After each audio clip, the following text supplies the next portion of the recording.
granted any such advantages. I stood in the corner of the room, with my back against the wall, and my hand on the cold rifle barrel. The table, covered with my books, lay between me and the door, but for the first few minutes after the lights were out, the darkness was so intense that nothing could be discerned at all. Then, very gradually, the outline of the room became visible, and the framework of the windows began to shape itself dimly before my eyes. After a few minutes, the door, its upper half of glass, and the two windows that looked out upon the front veranda became specially distinct, and I was glad that this was so, because if the Indians came up to the house, I should be able to see their approach and gather something of their plans. Nor was I mistaken, for there presently came to my ears the peculiar hollow sound of a canoe landing and being carefully dragged up over the rocks. The paddles I distinctly heard being placed underneath, and the silence that ensued thereupon I rightly interpreted to mean that the Indians were stealthily approaching the house. While it would be absurd to claim that I was not alarmed, even frightened, at the gravity of the situation and its possible outcome, I speak the whole truth when I say that I was not overwhelmingly afraid for myself. I was conscious that even at this stage of the night I was passing into a psychical condition in which my sensations seemed no longer normal. Physical fear at no time entered into the nature of my feelings, and though I kept my hand upon my rifle the greater part of the night, I was all the more conscious that its assistance could be of little avail against the terrors that I had to face. More than once I seemed to feel most curiously that I was in no real sense a part of the proceedings, nor actually involved in them, but that I was playing the part of a spectator, moreover, on a psychic rather than on a material plane. Many of my sensations that night were too vague for definite description and analysis, but the main feeling that will stay with me to the end of my days is the awful horror of it all, and the miserable sensation that if the strain had lasted a little longer than was actually the case, my mind must inevitably have given way. Meanwhile I stood still in my corner, and waited patiently for what was to come. The house was as still as the grave, but the inarticulate voices of the night sang in my ears, and I seemed to hear the blood running in my veins and dancing in my pulses. If the Indians came to the back of the house, they would find the kitchen door and window securely fastened. They could not get in there without making considerable noise, which I was bound to hear. The only mode of getting in was by means of the door that faced me, and I kept my eyes glued on that door without taking them off for the smallest fraction of a second. My sight adapted itself every minute better to the darkness. I saw the table that nearly filled the room and left only a narrow passage on each side. I could also make out the strange backs of the wooden chairs pressed up against it, and could even distinguish my papers and inkstand lying on the white oilcloth covering. I thought of the gay faces that had gathered round that table during the summer, and I longed for the sunlight as I had never longed for it before. Less than 3 feet to my left the passageway led to the kitchen, and the stairs leading to the bedrooms above commenced in this passageway, but almost in the sitting room itself. Through the windows I could see the dim, motionless outlines of the trees. Not a leaf stirred, not a branch moved.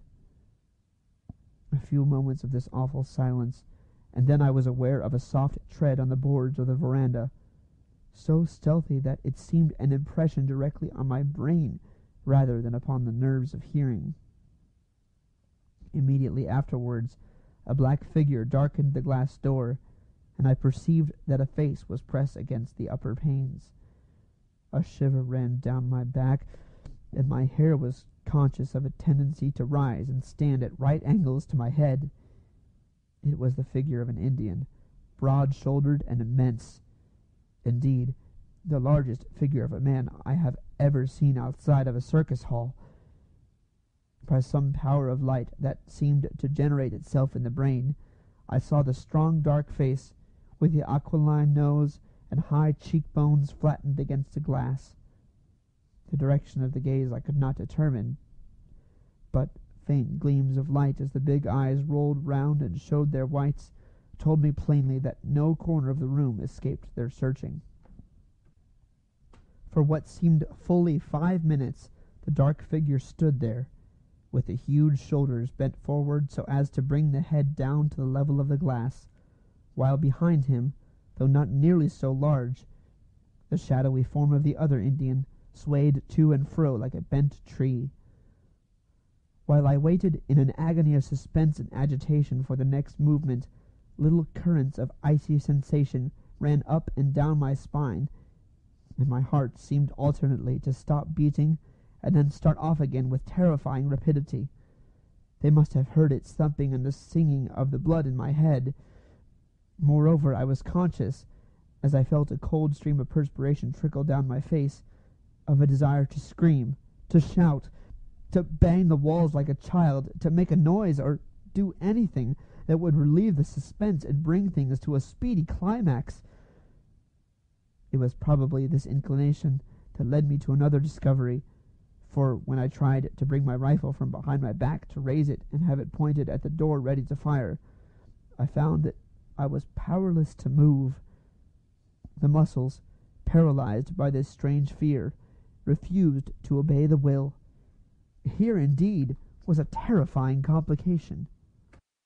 There was a faint sound of rattling at the brass knob, and the door was pushed open a couple of inches.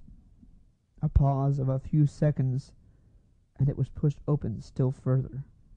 Without a sound of footsteps that was appreciable to my ears, the two figures glided into the room, and the man behind gently closed the door after him. They were alone with me between the four walls. Could they see me standing there, so still and straight in my corner? Had they, perhaps, already seen me? My blood surged and sang like the roll of drums in an orchestra, and though I did my best to suppress my breathing, it sounded like the rushing of wind through a pneumatic tube. My suspense as to the next move was soon at an end, only, however, to give place to a new and keener alarm. The men had hitherto exchanged no words and no signs, but there were general indications of a movement across the room, and whichever way they went, they would have to pass round the table. If they came my way, they would have to pass within 6 inches of my person. While I was considering this very disagreeable possibility, I perceived that the smaller Indian, smaller by comparison, suddenly raised his arm and pointed to the ceiling. The other fellow raised his head and followed the direction of his companion's arm. I began to understand at last. They were going upstairs, and the room directly overhead to which they pointed had been, until this night, my bedroom. It was the room in which I had experienced that very morning so strange a sensation of fear, and but for which I should then have been lying asleep in the narrow bed against the window. The Indians then began to move silently around the room. They were going upstairs, and they were coming round my side of the table. So stealthy were their movements that, but for the abnormally sensitive state of the nerves, I should never have heard them. As it was, their cat-like tread was distinctly audible. Like two monstrous black cats they came round the table toward me, and for the first time I perceived that the smaller of the two dragged something along the floor behind him. As it trailed along over the floor with a soft, sweeping sound, I somehow got the impression that it was a large dead thing with outstretched wings, or a large, spreading cedar branch. Whatever it was, I was unable to see it even in outline, and I was too terrified, even had I possessed the power over my muscles, to move my neck forward in the effort to determine its nature. Nearer and nearer they came. The leader rested a giant hand upon the table as he moved. My lips were glued together, and the air seemed to burn in my nostrils. I tried to close my eyes, so that I might not see as they passed me, but my eyelids had stiffened, and refused to obey. Would they never get by me? Sensation seemed almost to have left my legs, and it was as if I were standing on mere supports of wood or stone. Worse still, I was conscious that I was losing the power of balance, the power to stand upright, or even to lean backwards against the wall. Some force was drawing me